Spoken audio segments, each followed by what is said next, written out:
Salut les bonsaïolos, je suis ravi de vous retrouver dans cette nouvelle vidéo. Aujourd'hui, nous allons donc aborder le sujet de la fertilisation et en fin de vidéo, un petit bonus sur le système d'arrosage que j'ai mis en place dans mon jardin. Allez, jingle!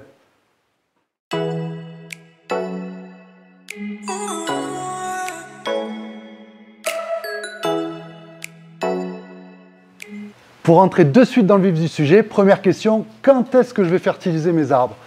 Donc on va bien distinguer donc deux périodes de fertilisation dans l'année de nos arbres. On va parler d'une fertilisation de printemps et une fertilisation d'automne. Donc quand est-ce que je vais apporter une fertilisation à mes arbres? Au printemps, tout d'abord. On va aborder la fertilisation en premier du printemps. Donc la fertilisation du printemps, on va pouvoir la démarrer lorsque les températures ambiantes vont être environ de 10 degrés dans la journée.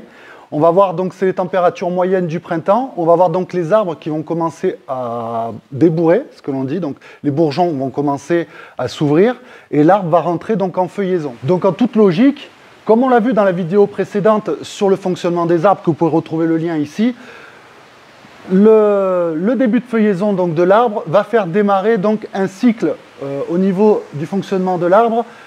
Sur l'évapotranspiration et la photosynthèse, donc l'absorption d'eau et de nutriments au niveau des racines. Donc cette première période est très importante parce qu'il va falloir donc pour la croissance de l'arbre, quand on a un arbre, surtout un arbre en culture, cette période est importante car il va falloir venir lui amener donc assez de nutriments au niveau fertilisation pour qu'il puisse avoir vraiment un développement et donc un développement complet et un bon développement au niveau des branches. Quand on veut faire grossir ces branches, comme cet arbre-là, on voit qu'il y a eu un bon développement sur cette saison, et c'est dû donc à la fertilisation. Donc quand on voit que cet arbre-là, il a quand même des branches qui ont subi une première taille en verre, on peut le voir sur les vidéos précédentes, et donc là, elles font, depuis, je ne l'ai plus taillé au niveau des branches basses, donc c'est des branches qui font entre 1 mètre et 1 mètre 20. Donc un bon développement.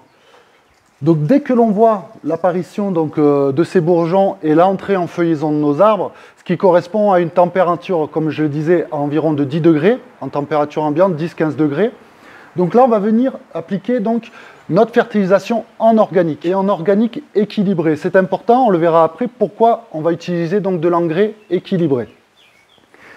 Et par-dessus ça, pour venir en plus, si l'on veut booster donc la culture de notre arbre et booster donc sa croissance, on va pouvoir venir compléter donc cette fertilisation organique par une fertilisation donc minérale. Toujours, on va utiliser donc un engrais minéral équilibré. Un des avantages de l'utilisation donc d'un engrais minéral pour venir compléter donc notre fertilisation en organique, c'est que l'on va amener des nutriments qui sont directement assimilables par la plante.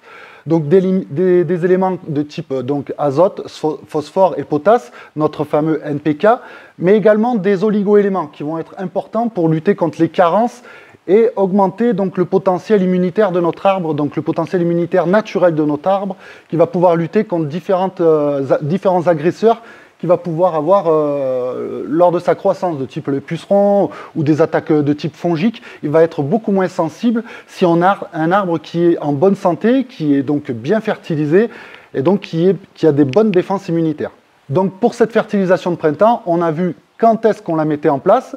Et maintenant, jusqu'à quand est-ce que l'on va pratiquer donc cette fertilisation de printemps? Alors pour ma part, la fertilisation en organique, je la mets donc, comme on a vu précédemment, dès la montée des températures et le réveil des arbres, dans des chaussettes. On verra après, j'expliquerai le pourquoi du comment. Et cette fertilisation donc, dans les chaussettes, je la laisse jusqu'à ma prochaine fertilisation, donc la fertilisation d'automne. Et ensuite, pour la fertilisation en minéral, donc la fertilisation en minéral, je viens l'apporter à mon arbre et je viens l'apporter jusqu'à la période estivale, ce qui correspond environ début juillet, jusqu'à ce que les températures au niveau de la journée, le matin, lorsque la température du matin ne descende plus en dessous de 20-25 degrés, là j'arrête ma fertilisation donc, en minéral, lorsque les températures matinales sont au-dessus de 25 degrés. Donc maintenant, deuxième fertilisation de nos arbres, et donc ça va être la fertilisation d'automne. Donc pour la fertilisation d'automne, quand est-ce que je vais la mettre en place? Donc je vais la mettre en place Dès que les températures matinales vont redescendre donc, en dessous de 25 degrés, en moyenne, 20-25 degrés, on va voir donc l'arbre, ça se situe fin août, début septembre, selon les régions, selon les endroits. Donc on va voir les arbres qui vont recommencer à pousser. Donc on appelle cette période-là le deuxième printemps. Donc si les arbres recommencent à pousser, naturellement, ça veut dire qu'ils ont une activité donc, de photosynthèse qui redémarre, qui est bien plus active. Et donc, ça veut dire que l'arbre est en pleine absorption d'eau et de nutriments. Donc, il est vraiment actif. Donc, c'est un moment important de l'année pour les arbres, car c'est le moment où ils vont vraiment stocker tout le fruit donc, de leur photosynthèse, donc toute la transformation qu'ils ont fait donc, par rapport à cette photosynthèse, les sels minéraux donc, en sucres aminés, et ils vont stocker tous ces sucres aminés pour le redémarrage du printemps prochain. Donc ils vont les stocker un peu de partout dans l'arbre, au niveau racinaire, au niveau du tronc, au niveau des branches. Et ils vont préparer leurs bourgeons pour le redémarrage de l'année prochaine. Donc c'est vraiment une fertilisation qui est importante, donc cette fertilisation d'automne. Donc comme la fertilisation de printemps, il va falloir apporter donc une fertilisation équilibrée à notre arbre. Donc on peut l'apporter donc de manière organique. Il va falloir l'apporter donc de manière organique. Du moins moi, je l'apporte de manière organique. Et en plus de ça, je viens également apporter une fertilisation donc, minérale à mes arbres pour qu'ils aient vraiment un apport d'oligo-éléments directement assimilables donc, par l'arbre et donc du coup des éléments qu'il va pouvoir stocker directement. Donc jusqu'à quand je vais effectuer donc, la fertilisation en organique solide. Donc l'organique solide, dans les petites poches que vous voyez, pareil, ça va rester jusqu'à ma fertilisation de printemps prochain.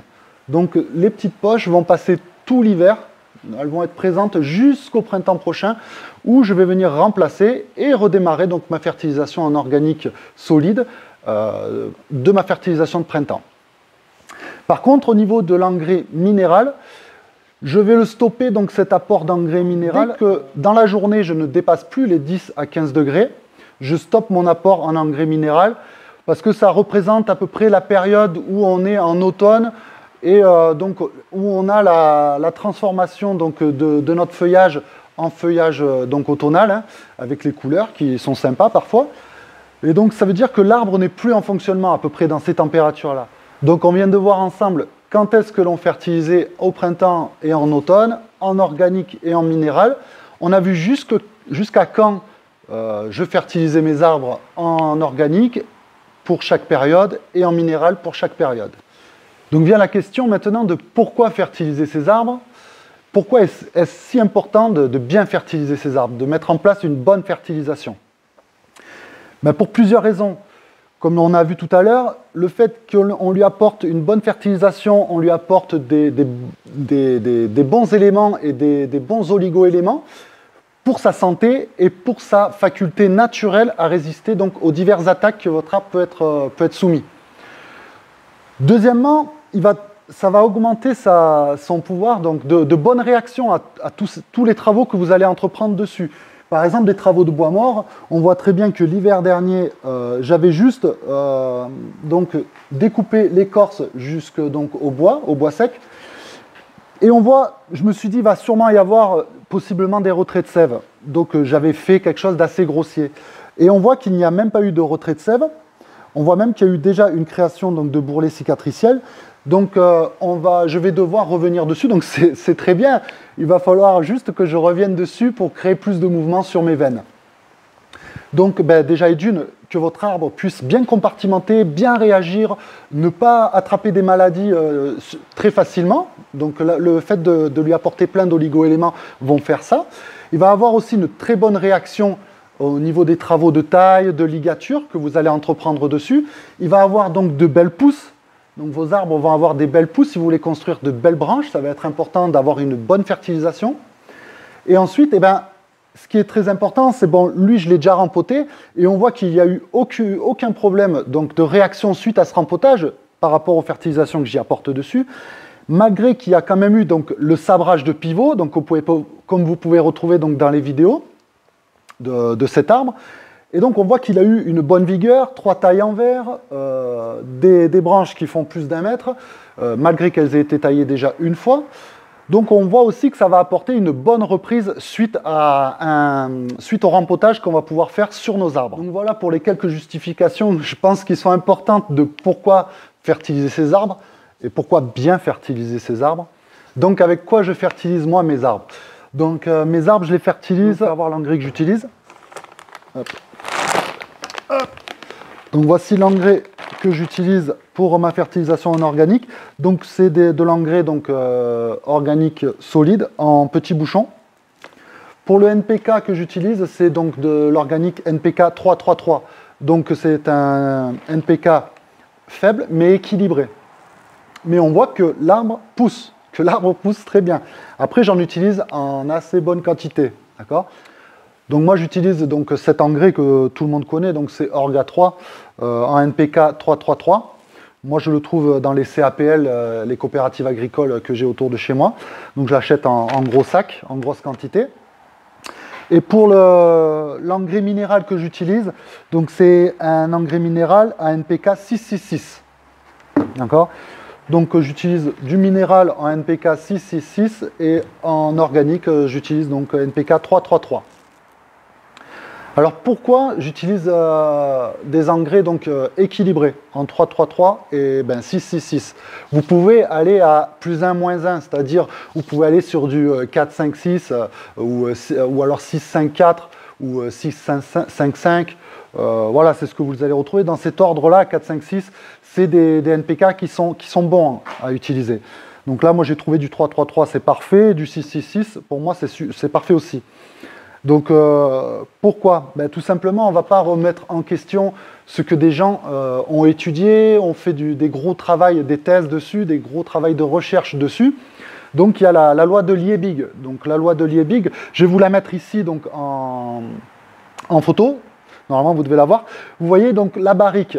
Donc sur cette barrique-là, vous voyez donc chaque latte, chaque bout de bois qui constitue cette barrique est un élément donc, de fertilisation que l'on va amener donc, à notre arbre. Et on voit très bien que si on amène donc, une carence, donc là sur la photo, sur la loi de Liebig, si on amène une carence en azote, donc faible en azote, on voit très bien que les autres éléments ne vont pas être assimilés plus haut que le niveau de notre azote. Donc de là, tout le reste, c'est perdu, donc ça part, c'est une fuite, ça perdra, l'arbre ne le consommera pas.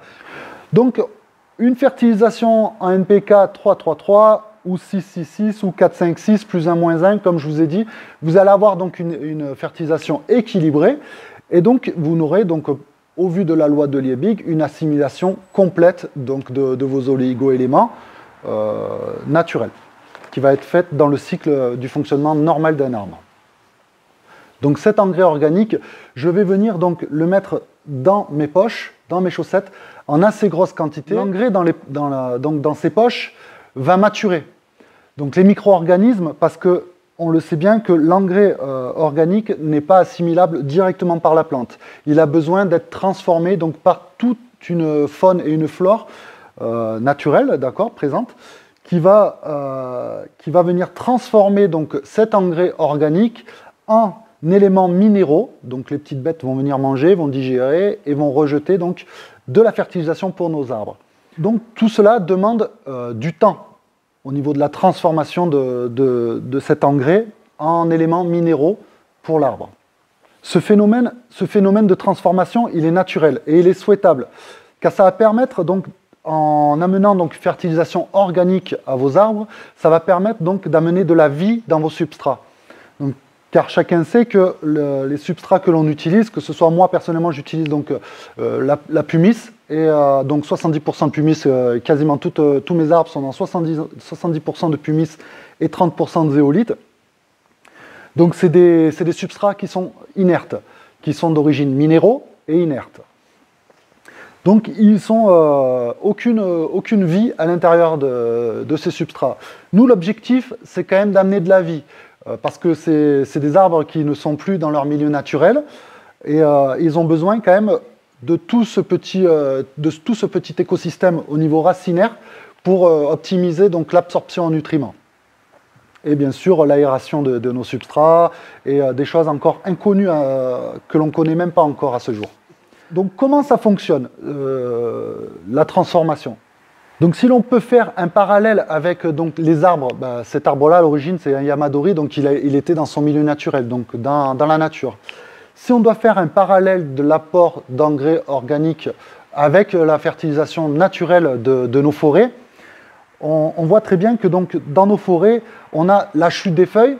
Donc la chute des feuilles des arbres ou la chute des aiguilles ou tout ça, toutes les matières organiques, le bois mort et tout, va tomber, les branches mortes vont tomber au sol et vont faire donc une couche, un tapis au niveau du sol de nos forêts. Ce tapis de feuilles, de branches mortes, d'éléments donc organiques des arbres qui vont être au sol, ce tapis va donc être transformé par toute cette faune et cette flore qui existe, qui est présente sur Terre pour dégrader donc tout ce qui est le végétal, l'organique et le végétal.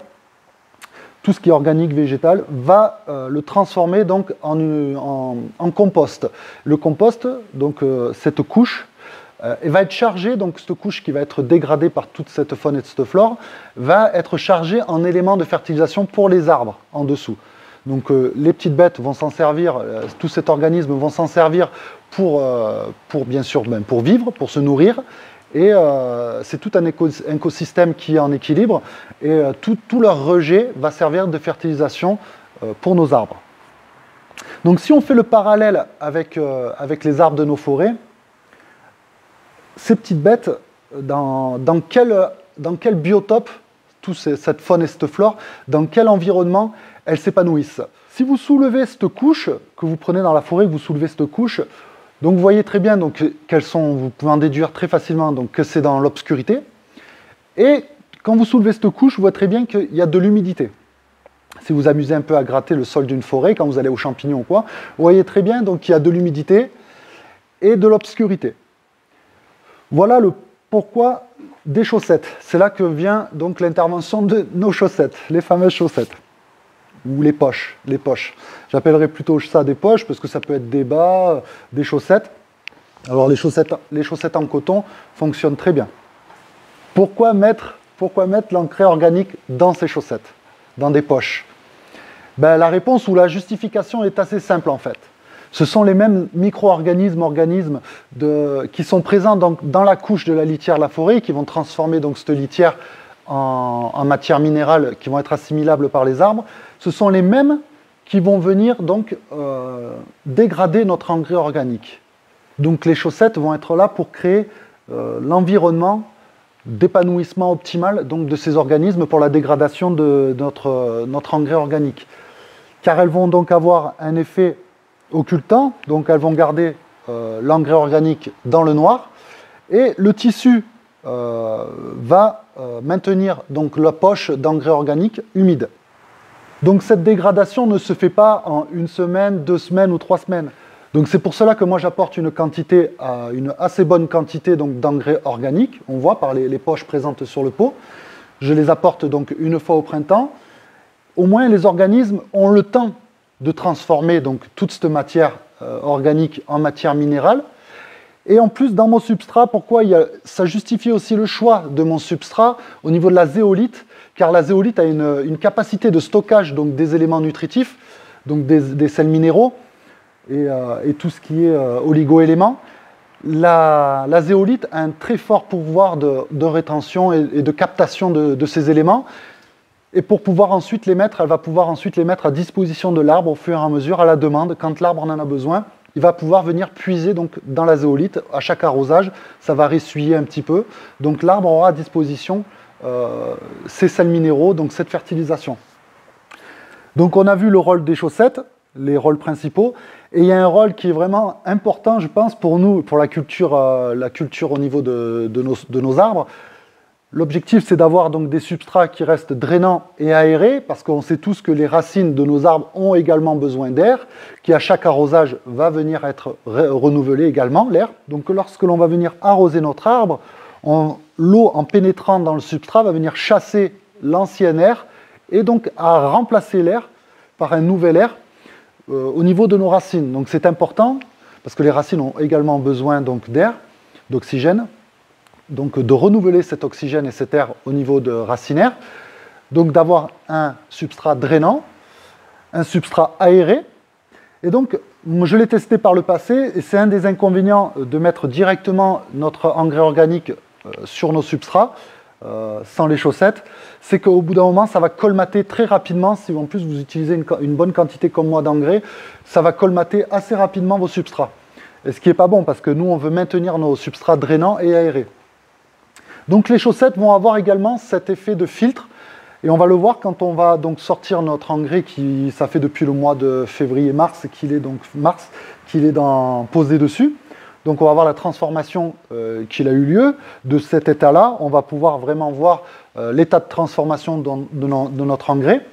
Et bien sûr, ce que nos chaussettes ont évité, donc toutes ces particules qui vont rester dans nos chaussettes n'ont pas été dans notre substrat.